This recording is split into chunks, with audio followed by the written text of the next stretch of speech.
Dallas Cowboys take Ryu, Lucha Libre Joey, and T. As always, go see hard hitters. Go see them at Spoons, City of Santa Ana, Chapman Brewery, City of Orange, Chapman and Glassell. Go see them. Good beer and good food and good beer. Both spots. Look, usually, guys, I have notes and I have stuff that I want to talk about or whatnot. I didn't bring any of this. I don't have any of this. I didn't write any of this shit down because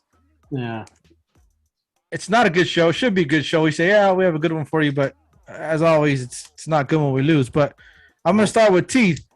I don't have any notes. I'm not gonna say off. I'm not gonna say deep. I'm just gonna say, T, what happened, dude? I'm gonna start off like that. What happened? I don't know. We have a group chat, and obviously I was pretty frustrated. I got heated. I said some things. We were all pretty frustrated. Oh man, what happened? What happened? No pressure on Derek Carr via the pass. At all. DBs, I don't know if they were just got psyched out because of all the penalties, or if there was something strategic that they planned for defensively, but they were playing very soft coverage, 10 yards back, and then they were sitting on their feet, on the heels of their feet, and either the receivers would run little short routes and get 5, 8, 10, catch the ball, then have room to run after the catch, or the receivers would get up on them because they're not moving their feet, and then all of a sudden they got to throw their hands out to try to catch the receiver, and then they get flagged for a penalty. I've never been a blame the referees type of guy, but you can't deny that they made a difference in the game. And I think the best job a ref can do is try to be irrelevant. You don't want people to be like, 14 penalties, 166 yards, it's a franchise record. Yeah, it is, and that makes a difference in the game. But at the end of the day, there was plenty of times, again, we've said it in the past couple of weeks, Dak Prescott had open receivers, didn't hit them. Receivers got open, dropped the ball. Receivers taking too long to run their routes. A little bit of pressure on Dak, people get in his face, he gets nervous. Kellen Moore didn't have a good game. I don't think Dan Quinn had a good game. And I think the biggest thing I can point to is 3 games in 12 days. I'm going to say that's the reason for it. All right, now, I'm gonna go. I forgot to mention that when I'm asking you guys what happened, I'm referring to Thanksgiving Day against the Las Vegas Raiders. But in your opinion, I know we have a group chat and all that good stuff, but in your opinion, what happened? Like, what was the problem? I have my opinion. TS is what's your opinion? We're talking mainly Thursday night, right? Talking about Thanksgiving Day. What happened? Why did we lose? Bottom line is this, Ryu, is that even in the beginning of the game, they just started out flat. They looked lackadaisical. They looked like they weren't ready. McCarthy did not have them ready, obviously. And I get it. Granted, I get it. We didn't have Cooper, we didn't have CeeDee Lamb, but that's bullshit. It's just everybody there, they have enough talent to even beat the Raiders, and they just didn't seem like they were firing on all cylinders, man. Same with Dak. Dak was off on his throws too. Like, he was hesitant. He doesn't, like me and you always talk about. Every time that he drops back, he got pressure, but every time he has an open lane, he never runs. He just always wants to make that throw every time. And we always say it all the time. We're like, dude, he has like 5-10 yards every time if he wants it. It's like every time he's doing that. And then another thing, the line, I don't know what it is. It's just, even with Tyron Smith there that day, it still looked like it just wasn't clicking, man. I just think they just have too many people in and out. I just wish they would just go with it. Look, if you're going to start Steele, if you're going to start Collins, just go with one. That lineman coach who was taking over because our lineman coach got COVID, he was trying to rotate the whole time during the whole game. And I didn't like that. I didn't like that either. And you didn't like it either, huh? No. It's like you're going to stick with one line and good, fine. If something's not working and you get an injury, fine, I get it. But stick with just one lineup until you think it's desperate to at least change it. You know what I mean? There was just too many of that. going on. And bottom line is, man, they just weren't ready, Ryu. Well, yeah, that's my opinion. They were definitely weren't ready. I could point to that. I could point to coaching, like T said. Yeah. They didn't have a good game. Kellen Moore didn't have a good game. We'll get into that. And Man, that team's lost 3 in a row coming into Dallas. I'm like, right, they're not ready for the Raiders. And they were more physical than us again. Like T said, Dak missing throws. Refs, you don't ever want to blame them on the refs, but there was some bullshit calls there, both ways. And I would say there's some bullshit calls both ways. Both ways. But the bullshit calls hurt us more than them because they were in the pass interference variety. They were 30 yards and 30 plus yards. That's what 15 yards of Michael Parsons got a roughing the passer, which is a bullshit call because Carr's going down. So he's no longer in the pocket. So he's a runner now. And he barely taps him in the helmet, but he's a runner now. So that was a bullshit call. But we keep on Ryan, just curious, how many PI calls did we get in the whole game? I don't know. Brown got 4 on him alone. Trayvon Diggs had 1. Yeah. Hey, T, do you think that's why, in a way, maybe Dan Quinn, not just Dan Quinn, but do you think because, Anthony Brown and all the other guys, they knew the refs were calling it so tight like that they were just all, maybe not as playing like they were usually in other games? Potentially that could be the idea, but also at the same time, the DBs were playing off. Now, a lot of times I played defensive back, I played corner, I played safety.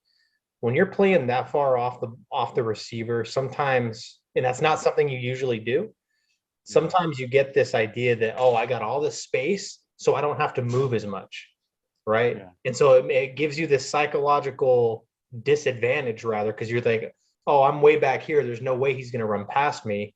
And then what happens is you have dead feet. And that's what I was seeing a lot of times, is they had dead feet. And then all of a sudden the receiver gets up on you or does a double move, and all of a sudden you got to throw your hands out. Think like basketball. If you're on defense playing basketball, if you're not moving your feet fast enough, people start reaching, and then they get those reaching fouls. And that's basically kind of what I was seeing. Even that long one to Brown. I mean, when he had good coverage, it's just that why not just turn back? Well, and then he probably wouldn't got the call on him. He just would have turned his head. Well, it's easier said than done. But I've watched Sunday football, Monday Night Football, and I've seen that happen and no calls. Yeah, it's just crazy. It's like you got to be consistent around the NFL. I know every referee crew they're all they stay together and they referee different games. But man, this is that was. I told you when crazy. Party did. He wrote a note to the NFL. Yeah, I think the turning point in the game too was when Waller caught the ball, took steps and fumbled the ball. It was a clean punch, and we got the recovery, the ball. I mean, if they would have called it a fumble, we would have had the ball near their 30-yard line. Well, and that's 3 points. That's the thing, T. They didn't blow the whistle dead. They didn't say it was incomplete. They let the play go on. And they didn't blow the whistle. So we were playing it like a live ball. The refs were even following the ball as they were running it downfield. So there was no whistle blow. And then my whole thing is, okay, so whatever, they call it an incomplete pass, and then they punt the ball. So we end up stopping them, but they punt the ball, and we get the ball inside the 10-yard line. Yeah. So that turned into a 60, 70-yard play, yeah. From their 30 to our 10. And that was kind of the turning point, because then we punted, and then they got the ball right near midfield, and the whole field position changed. And, obviously the momentum swing, it was very dejecting for the defense because they got a turnover. They made this really good play, and then it got taken away. And there's a lot of discussion on, was it challengeable? Was it not challengeable? If it was challengeable, well, yeah, would you not throw that red flag? I found out, and they talked about undisputed. It was challengeable, but you know how they have this year where they have the replay officials will look at it quickly and they'll make a determination. Well, McCarthy was thinking about challenging it, and one of the refs said, don't even challenge it. They already took a look at it. I would have challenged it anyways, because how quick was that look? They took a few seconds and they didn't, you know what I mean? Throw the flag. He was watching it. Exactly. Throw the flag, let them take a minute or two to look at it, to actually look at it, because they just saw it right away. And that's, they're talking about undisputed. Like, it was a quick look. They can't make that determination right away. If they would have really looked into it, they would have saw that was a fumble. So McCarthy could have challenged it, and I don't blame him because the ref told him not to. But that was a turning point, dude. Did you think it was a fumble? Yeah, 100%. 100%. 100%. 100%. Okay. Yeah. Like without, I mean, he. So the rule is they just have to make a football move. So the whole so it used Which to he be did clearly. It used to be they had to take 2 steps. They got rid of that rule. Now they just have to catch it and make a football move. He clearly catches it, turns his head upfield while running, and then the ball came out. The ball comes out. And he took 2 steps. So if they want to go back to the old rule, he took 2 steps and they hit it out. So I can understand that they would have blew the whistle, but they didn't. They didn't blow the whistle. They kept on going with the play. All the refs that were standing there, they thought it was a fumble. Yeah. On their first call. Exactly. So that was mind blowing to me. I know that was a big turning point. I couldn't believe we didn't get that call. Yeah, it was crazy. But I looked at my brothers like, yep, that's just like us not to get these calls, man. It's very hard for us to get calls, and we're at home Thanksgiving. We still don't get the calls. But speaking of calls, I don't know how many times I got to say this, but as you know, when we run the ball more than we pass, we're 29-0. I don't know. I keep harping on it every week. I don't know why Kellen Moore doesn't understand that stat. If you watch, and we talked about it during that chat, if you watch the Redskins play the other day, they run the ball 40 plus times and they won. They ran the ball 40 plus times against the Bucs and they won. Because you get stopped for a yard or two doesn't mean you stop running. And we have a better offense than them. Our offensive line is better than them. Our running back tandem is better than them. Our quarterback is better than them. Our receivers are better than them. Just about every position on the offense versus our offense versus their offense is better. Maybe their center is better than ours. Okay. Maybe their left guard is better than ours. I don't know. But everywhere else, 7 or 8 out of the 11 positions on offense were better. And they stick with it because they're saying, we're going to pound the ball and we're going to have a 19-play drive, take off 8 or 9 minutes from the clock, and we're not going to give your offense the ball back. And I don't understand why Kellen Moore can't do that. And if Ryan, we get pissed off all the time. Remember when he'll hung out the Zeke or Pollard, and then he'll get 5-6 yards, and all of a sudden, we're going shotgun now, second down. Yeah, and let's pass now. So and then he stops it. If you see that the Redskins they're on a little bit of a winning streak here, and what are they doing? They're sticking to they got Heineke as a quarterback. He doesn't have a great arm. You know what I mean? He's elusive. He gets fired up, but they're sticking to we're not going to leave the ball in Heineke's hands and have him throw it 40 plus times. We're going to run, and if you're going to stop us, you're going to stop us. If we have to punt, we're going to punt. But it gets the defense tired, and they keep doing it, and then here they go. They're winning games, low-scoring games, but why is it low-scoring? Because they have the ball for 8 or 9 minutes, and they're driving down the field, and the other team doesn't get to score.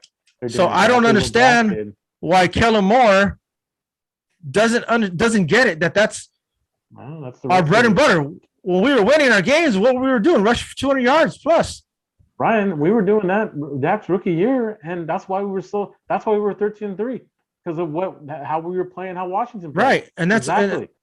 I wonder sometimes, obviously Dak Prescott has not had the best past 3 or 4 weeks, right? He's been a little bit down. Other than the Atlanta game, he played well. Yeah. Are the coaches maybe trying to have him regain his confidence? So hey, we're gonna give you the ball so you can try to we trust you. You're our quarterback. I don't know, dude. Guy. That's what I think. Kind of. Good question. It's not a good game when your top 2 receiving targets are both out. Exactly. Probably not the time to do that. Exactly. My two favorite best targets are out. We got to run the ball. We got to establish the run. Yeah, one of the top 5 line in the game, and you decide you want to throw the ball 40-something times. That doesn't make any sense. It just doesn't. Yeah, I know they get down by 7 or 10 points, and they're like, "Oh, we need to abandon the run." Yeah. It's the first half. Exactly. And no, and on our group chat, I'm like, and it wasn't pertaining to any of us, but I'm like, people need to stop crowning this guy the next head coach, Kellen Moore, or the next big thing. I don't see it yet. You know what I mean? I don't see it. I don't get it why people keep saying he's the next head coach or he's the next big thing or he's boy wonder or whatever because he's such a good offensive coordinator. Is he good? He's good. He's okay. He's not great though. I mean, great. He ain't Sean McVay. No, he's not Shanahan or anything like that. He needs to highlight his attributes. Your team, your running game is your bread and butter. I see what the Patriots do, what they did with Tom Brady for 21 years and what they're doing with Mac Jones. Right. dink and dunk, take what the defense is giving you. Yeah. And when you can take a shot every once in a while just to keep the defense honest, but they're running the ball. They're using the short passing game as a quasi running game. They're finding where the hole is in the defense. Oh, if you're going to blitz from over here, there's going to be a void over there. Send a receiver right there, have him turn around and get a quick little dump, right? The check down. When the Cowboys use a check down, it's always a running back who's outside the numbers. So by the time Dak Prescott gets the ball over to him, the defender's already right on him. Have your check down be right in front of him, in between the hashes, right there, and then boom, boom. And maybe he gets hit as soon as he catches the ball, but it's a 3-yard gain. And AT, you might like this. The word is that Pollard's going to be carrying the load this Thursday. Are you okay with that? Is that in the next string of questions there, Ryan? That actually wasn't. So go ahead. You could answer that. Cool. It's funny. I've actually been. Well, at least it wasn't. I've actually been thinking about that because I think what we're seeing is I was putting it in my mouth with Zeke for the first half of the season. What we've seen is he's slowing down. He's we want them to run the ball more, and maybe if Zeke gets into a groove, he'll start running better. But we've seen that he's less effective. Tony Pollard looks the same right now in Week 11 that he did in Week 1. Zeke looked a little bit better than Pollard those first 8 weeks and has now regressed. I almost think in a 17-game season, we need to have 3 running backs. And then hey, in weeks 5 and 11, we can give Zeke a rest day where he only gets the ball a few times and Tony Pollard carries a load and we have a third running back come in. Mm-hmm. I don't know. I'm just mind mouthing because I want our running game to be successful. And I don't think Pollard can carry the load for 17 games, but I don't think Zeke can either. No, I meant Thursday night. Yes, I'm fine with him carrying the load because Zeke is banged up right now. So give Pollard the load to see what he does. I want to see I actually want to see how he does when he's just the guy. Yeah. Yeah, he runs with more burst. He runs with more energy right now than Zeke does. The only problem with having Pollard in there versus Zeke can block really well. And Zeke can block really well. Block really well. And that's where we're going to lose a little bit if Pollard's in there versus Zeke. What if 2 or 3 times a year they just said, "Hey Zeke, you're going to be our third down back today." Just a couple times a year to give him some rest, but you can still use him on those passing downs to block. Right.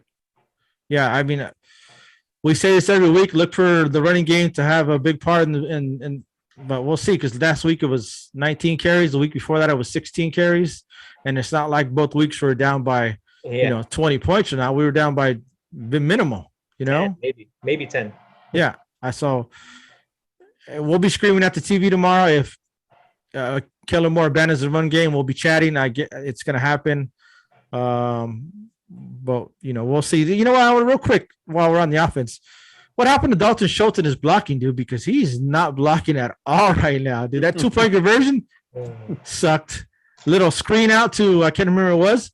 Terrible. And then remember the first game of the season, Blake Jarwin, our tight ends can't suck our block. Our Blake Jarwin tried to block that when Zeke got that pitch, so sucked. I mean, well, if we remember 2 years ago, before Dalton Schultz had the breakout season last year, his critique, his weakness was blocking. Right. That's something that held him back from being our number 1 tight end 2 years ago. So I mean, yeah, that's not his strong suit. Obviously, he runs good routes. He usually has sure hands. We've seen him drop some passes. But yeah. I mean, I know blocking in the open field is the second hardest thing to do. It's tough. Yeah, it's tough. I mean, but it's shadow blocking. You just got to stay in front of him, dude. That's all. That's what it's called. It's called shadow blocking.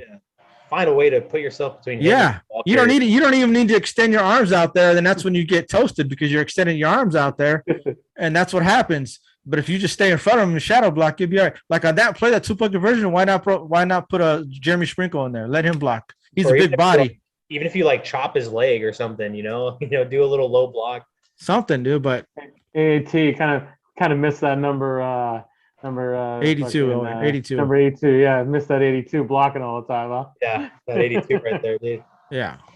But so real quick, still on the opposite side of the ball.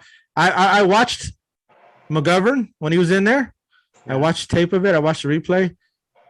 I don't like him, dude. I think Connor Williams needs to go back there. I don't know if you guys noticed him, but No. I know what you're talking about, Ryan. yeah, I don't. That experiment to me it hasn't worked, and we lost 2 games. And when he was in there, I think you got to go back to Connor Williams and let him go for the rest of the year because that to me it didn't work. Well, here's what you have to think about. This is Connor Williams' last year of his contract. Am I correct? I'm not sure. So if you're not, that can't be already. If you're not going to keep Connor Williams next year, we've only had him 3 years. This is his 3rd year. Is it? Okay. It's a contract year, and he wants a new contract. I don't think we're going to pay him. So I get what you're saying, T. But whoever gives you the best chance to win, put him in. Yeah, I hear you. You know what I mean? I don't know. We'll see. Dak, he's got to get his head out of his ass this week. He didn't have a terrible game last week. He just missed some very important throws. And KC, we don't talk about that. There's some just terrible, but he missed some very important throws this week. Against the Raiders. So we got to have him. We got to take the ball out of his hands. That's what we got to do. Noah Brown's got to step up because Wilson's out. We still have our three-headed monster, so we're okay there. We don't have to worry about Noah Brown.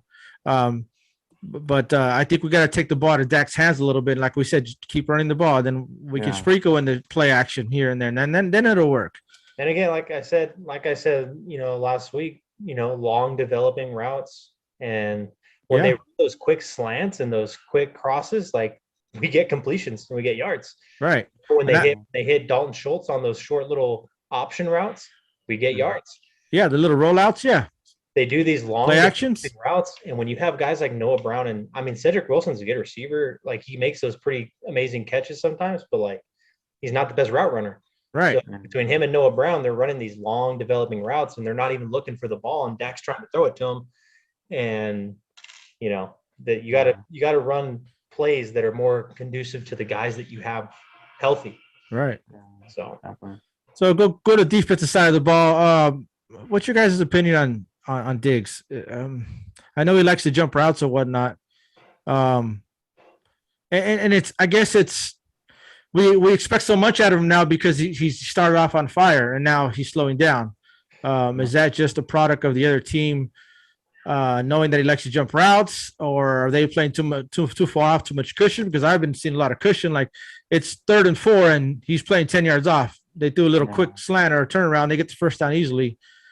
And he's getting burned on some crossing routes or whatnot. So what's your opinion, T? Is this who he is, or did we just expect too much out of him, or are teams just getting to know him better now? So I've been watching Diggs a lot. I kind of went back and even some of like his interceptions I've watched.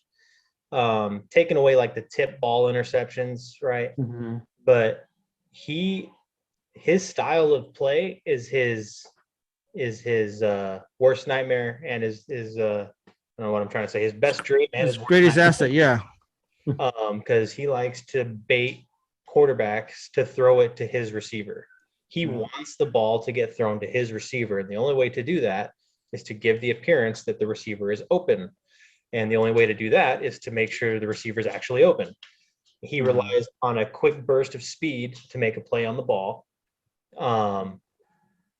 So when these receivers are running these crossing routes against him, literally they're running to him to get him, on the balls of his on the heels of his feet, and then they cut across the field, and now he's playing catch up.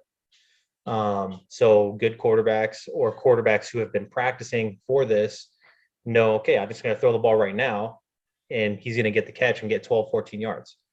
He's not really getting a lot of action though lately, though, isn't he? T after all these interceptions, Anthony Brown getting most of them. Well, against the Raiders, yes. Against the Raiders, they were attacking Anthony Brown. But in past games, they were kind of going after Diggs, and who was it? The Broncos. Who's their offensive coordinator? He's the one that actually called it out. He's like, yeah, I've been watching Diggs, and like this is his weakness. We're going to use his style of play against him. So that's kind of what I've seen with Diggs. He'll get interceptions, but he's also going to give up yards. When everybody gets hype on somebody or a certain team, that's when it just falls apart. Like Cowboys, Super Bowl bound, and then it falls apart. I would admit too, we were getting hyped about Brown. Brown's having a good year this year. Then all of a sudden, look what happens. Jordan Lewis had a great game the other day, and then all of a sudden, look what happens. He gets burnt. Jackson scores a touchdown. Like he wasn't very good the other day. Does it matter what team Deshaun Jackson's on? He's always going to score a 50-yard touchdown against us. Always. Doesn't matter. So the recipe to beat the Cowboys defense is just go deep because you're going to catch it on us or you're going to get a PI call. And that's what the Raiders did. It was 3rd and long. They said, we're just going to throw it deep because we're going to either catch it or we're going to get a PI. And exactly what happened. It's crazy, but it's been like that forever. Just go deep on the Cowboys and that's pretty much going to be the scenario. But that's I think partially on the safeties, right? Yeah, of course. But I'm gonna hold off on starting to praise people now because it's like we jinx them. I'm not gonna say anything about Micah Parsons anymore because I don't want to jinx him. I don't want to say it. I'll let everybody else do, but I don't want to talk about him anymore because I don't want, like I said, I don't want to jinx him. Because I was gonna ask too, what do you think so far of him? T could say I'm not gonna say, but T beat the rookie record. You hear about that? He beat the rookie record. Well, the Cowboys rookie record. But even look at Trayvon Diggs is like one of his best games was the game against Carolina where he had 2 interceptions.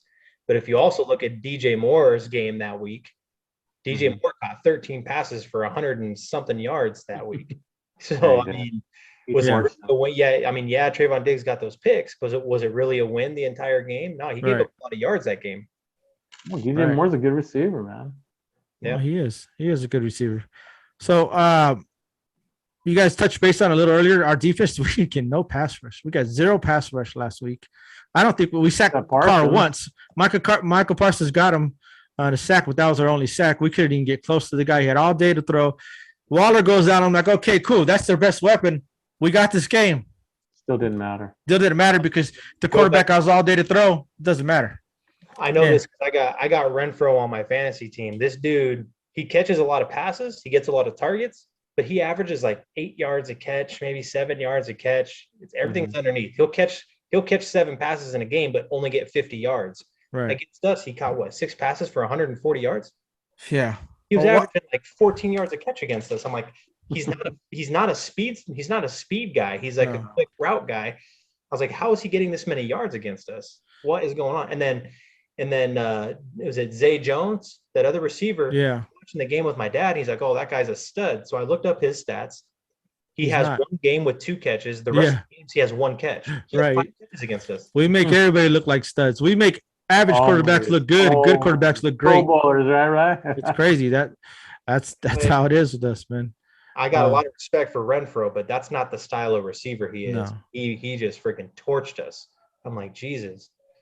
Yeah, he did. So DeMarcus Lawrence is coming back. He's going to be rusty, guys. Don't expect too much out of him. I don't. Also, he is definitely going to be ready. He's going to be back. He don't expect too much out of him. You know he's going to be rusty. Hopefully he gets in there, gets a sack or 2. 15, we'll see. 20 plays around there. Hopefully it helps Micah, out a little bit. We're going to have I guess Urban is out for the season. He had a tricep surgery.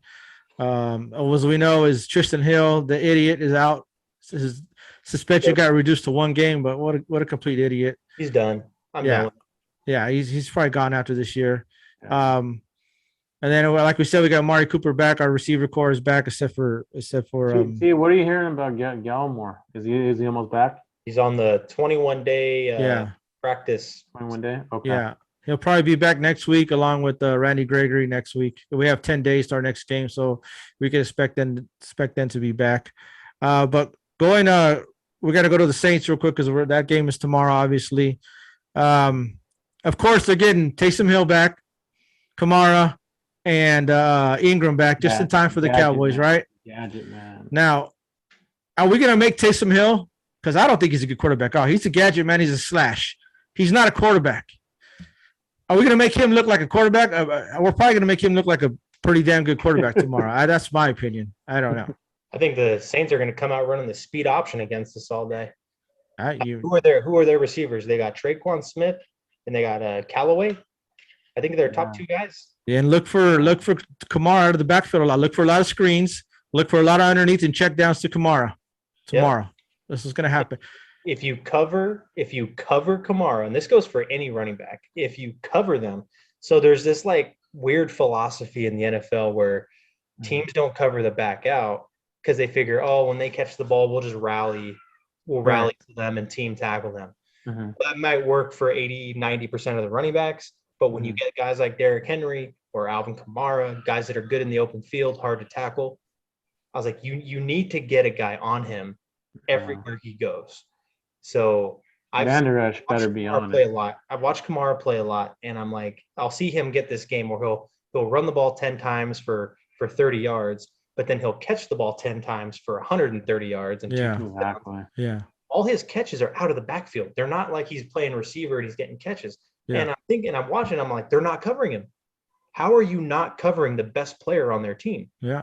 And it's an anomaly. I don't know what it is, but teams don't cover him and he does well. When they cover him, he doesn't do as well. So hopefully the Cowboys cover him. I think it's actually better that Taysom Hill's playing than Simeon. I think Simeon's an actual quarterback, and I think he would eat us up more as far as throwing the ball downfield. Now you're going to have these gadget plays, the options. You're going to have these plays where Taysom Hill's going to take it himself. That's where he is better at. But we'll see what our defense does. Their defense is definitely going to blitz on us. They're going to blitz. They have a good defense. They're going to blitz because that's the recipe to beat the Cowboys right now. The recipe to defeat Dak. He has happy feet. And he holds on to the ball way too long. Just get after him. That's all you got to do is get after him. He'll get happy feet. See, I don't expect them to blitz much, though, with all our weapons back. What do you think? I do.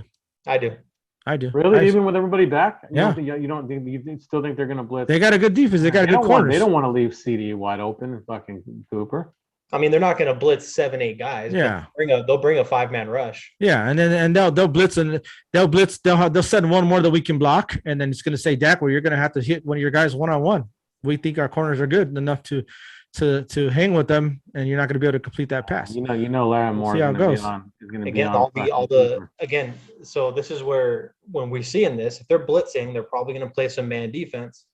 We need our receivers to be doing this, and.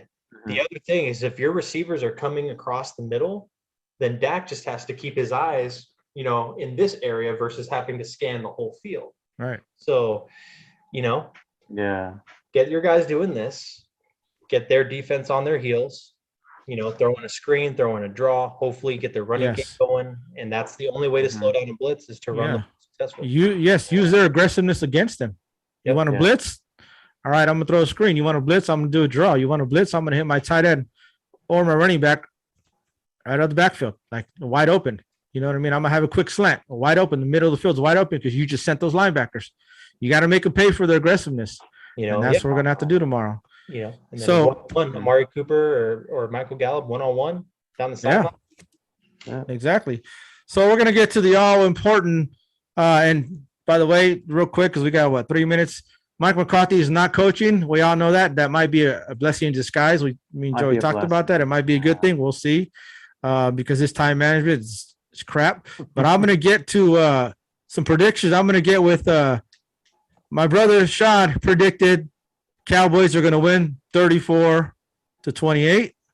I'm going to go to Ernie. Ernie's prediction is 35-31. Saints. Ernie's saying the Saints are going to win. This is what he's saying. Idiot. Ernie, why are people an idiot? Because they give their opinion, Joey. That's just his opinion, dude. I don't give a shit. Fucking, he's always the dude. It's unreal, dude. Go with the fucking Cowboys, man. This is Ernie's first time going against the Cowboys, dude. It's his opinion, dude. That's his opinion. T, what's your opinion? Let me get your opinion. What's your score? What's your prediction? I'm gonna lowball. I'm gonna go Cowboys 27, Saints 23. Oi, what's your opinion? What's your prediction? 31 Cowboys, Saints 21. You're always going double digits, man. You think we're gonna kick the shit out of everybody, dude? Beat them. 27-23, and the reason is that I think the Cowboys have to win. They have to win. They gotta win. I think they have to win, and one of the things we've seen is my hope is that the Cowboys are in a slump right now, right? We saw the Chiefs go through a slump. We saw where the Rams are in a slump right now. We've seen Tennessee go through a slump, and now they lost their running back. We've seen all the good teams have a slump at some point this year. Mm-hmm. I'm hoping the Cowboys are in their slump, and they're going to come out of it in the month of December. All right, my prediction. You'll love this one, Oi. Yeah, of course. My prediction is negativity. Go ahead. See how he is? T doesn't let me finish. He doesn't know what the hell I'm going to say. That's how this guy is. My prediction is 28-24. Cowboys will win because they have to win, and we will not kick any field goals because we don't trust Greg the Leg right now. So we're gonna have to score 4 touchdowns, and our red zone offense is gonna be on point this week, and we're gonna win 28-24. And then I like that. It's a must win, as you guys know. It's a must win because we got the Redskins next week. The Redskins are on our ass now. Redskins win this week, and then they play us next week. So we have to win this game, so we can have a 2-game lead, 2.5-game lead still. So we'll see what happens. But tomorrow's the game. We'll be chit-chatting on the chat room. But let's see what our prediction. Let's us next week tell Ernie to put it in his mouth when we win. How about that? We'll tell Ernie to put it in his mouth. But anyways, Dallas Cowboys take Lucha Libre OAT Ryu. And we'll talk to you guys after the game. Go boys. Go boys. All right, guys, later. All right.